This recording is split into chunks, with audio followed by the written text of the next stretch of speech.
नमस्ते बच्चों।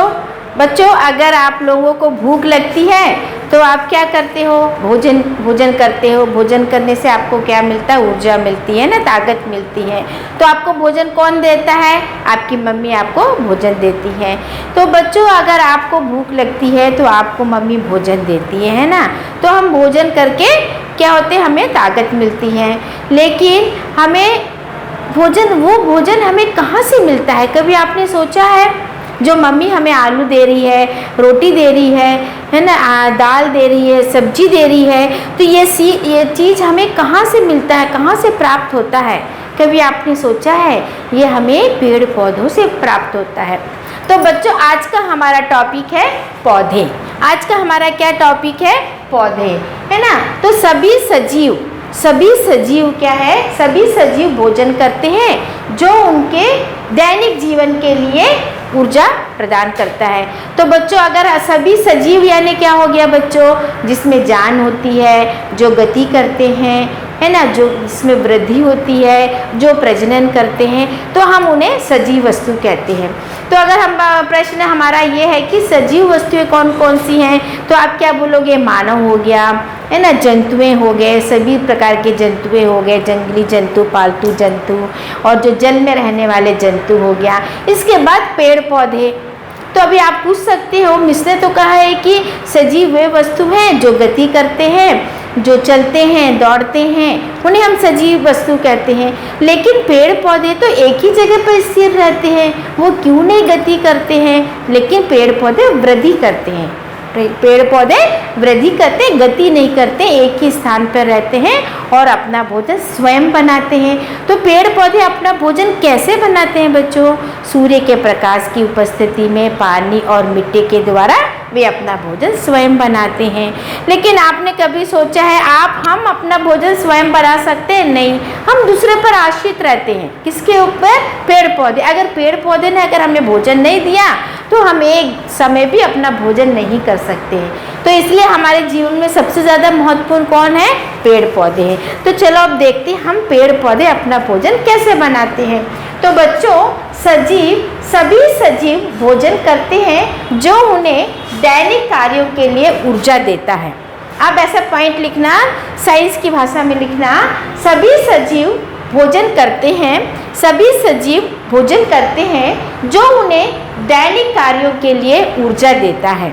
अगर हम भोजन नहीं करेंगे तो हम कार्य नहीं कर सकते, हम बोल नहीं सकते, लिख नहीं सकते, पढ़ नहीं सकते, है ना।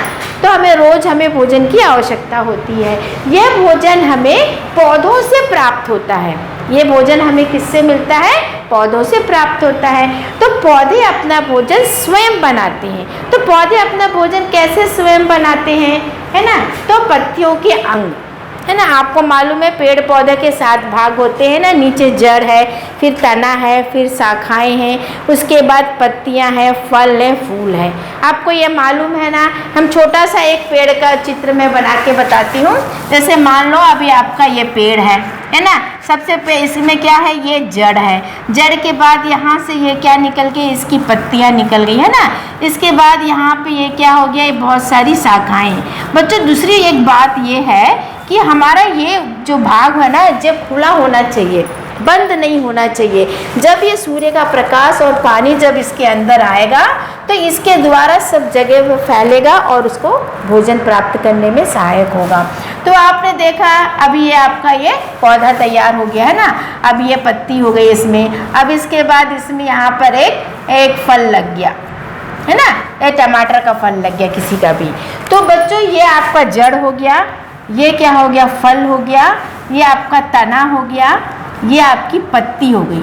तो मेन भाग हमारा क्या है? पत्ती। हमारा मेन भाग क्या है? पत्ती ही क्या करती है? हमारे पत्तियों के अंग में पर्णफलक, पत्तियां ही हमारे पौधों के लिए भोजन बनाने का कारखाना कहते हैं। और ये पत्तियां ही क्या करती हैं? हमारे पौधे के लिए भोजन बनाती हैं। तो बच्चों, जैसे अभी आपने ये देखा, ये आपकी पत्ती है ना।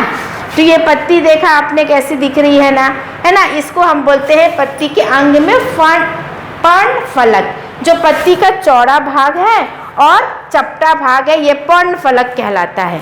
पत्ती का चौड़ा और चपटा भाग क्या कहलाता है? पर्णफलक कहलाता है। इसके बाद आगे आपका यह मध्य शिरा। मध्य फलक के बीचों बीच एक मध्य शिरा होती है। ऐसे एक मध्य शिरा होती है, इसमें बहुत सी शाखाएं निकली होती है। अभी देखो आपको मैं पत्ती बताती हूँ। अभी देखिए बच्चों, ये पत्ती है। अब ये पत्ती है ना, अभी इसका ये भाग, ये ध्यान रखना बच्चों, ये खुला हुआ रहना चाहिए। इस पत्ती आपको मैं देख रहा ऐसे बना रही हूँ। अभी इसमें ये दो भाग हो गए हैं। इसके में देखो बहुत सारी ऐसे ऐसे ये क्या है, शाखाएं हैं। ये पत्ती का मध्य भाग है ना। तो ये मध्य भाग हो गया है।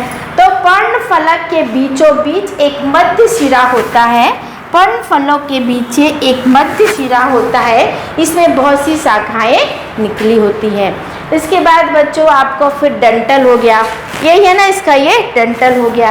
ये पत्तियों के शाखाओं और तने से जोड़ता है। ये पत्तियों के शाखाओं और तनों से जोड़ता है। इसके बाद बच्चों स्टोमेटा। इसके बाद स्टोमेटा। तो बच्चों ये पत्तियों के पीछे एक छोटे छोटे छिद्र होते हैं, जो हमें साधारण आंखों से हम नहीं देख सकते हैं। सूक्ष्मदर्शी यंत्र से देखेंगे तो हमें पूरे छोटे छोटे छिद्र दिखाई देंगे। तो ये स्टोमेटा पत्तियों के निचले भाग में बहुत से छोटे छोटे छिद्र होते हैं, इसे हम स्टोमेटा कहते हैं, जो पत्तियों को श्वसन लेने में मदद करता है। अगर कोई पूछे आपसे कि आप श्वसन किससे लेते हैं, हम फेफड़ों से श्वसन करते हैं ना, लेकिन पत्तियां किससे श्वसन करती है? स्टोमेटा से। अभी मेंढक भी हो गया, मेंढक भी सजीव है, लेकिन वो जब पानी के अंदर रहता है तो गिल से क्या करता है, श्वसन करता है, और ज़मीन के ऊपर जब आ जाता है, पानी के अंदर नहीं रहता है, तो फेफड़ों से श्वसन करता है। तो सभी लोग की श्वसन करने की अलग अलग अंग हैं। तो पत्तियाँ स्टोमेटा से श्वसन करती हैं। तो पत्तियों के निचले भाग में बहुत छोटे से छोटे छोटे छिद्र होते हैं, उन्हें हम स्टोमेटा कहते हैं, जो पत्तियों को श्वसन लेने में मदद करती है। तो बच्चों इन रंध्रों में ही गैसों का आदान प्रदान होता है। आपको मालूम है ना, पेड़ पौधे से हमें क्या मिलता है? ऑक्सीजन मिलता है ना। आपको सभी को पता है कि पेड़ पौधे से ऑक्सीजन मिलता है। तो ऑक्सीजन कब मिलता है? जब पेड़ पौधे, हम हमारे घर के आसपास पेड़ पौधे लगाएंगे तो हमें वो ऑक्सीजन देंगे। लेकिन रात में पेड़ पौधे के नीचे नहीं सोना चाहिए। क्यों? क्योंकि रात में क्या करते हैं, वो कार्बन डाइऑक्साइड को क्या करते हैं, छोड़ते हैं और ऑक्सीजन ग्रहण करते हैं। तो क्या हो जाता है, जब वो कार्बन डाइऑक्साइड छोड़ते हैं, जो कार्बन डाइऑक्साइड हमारे लिए हानिकारक होती है। यही कारण है कि पेड़ के नीचे नहीं सोना चाहिए, मेन कारण यही है। तो इन रंध्रों में गैसों का आदान प्रदान होता है। तो बच्चों पत्तियां पौधों के लिए भोजन बनाने का कारखाना बोलते हैं। अगर आपका प्रश्न है कि भोजन बनाने का कारखाना कौन है? पत्तियां ही श्वसन क्रिया करती हैं, और पत्तियां ही हमारे पौधों को भोजन तैयार करने में सहायता होती हैं। तो बच्चों आपने देखा कि इसमें आपने सिर्फ पत्तियों के बारे में टीचर ने बताया है ना। आपको इसके पहले भी मालूम है पौधे की 7 शाखाएं होती है ना। जैसे सबसे पहले नीचे जड़ आ जाता है, उसके बाद तना, फिर उसके बाद बहुत सारी शाखाएं, फिर पत्तियां निकलती हैं।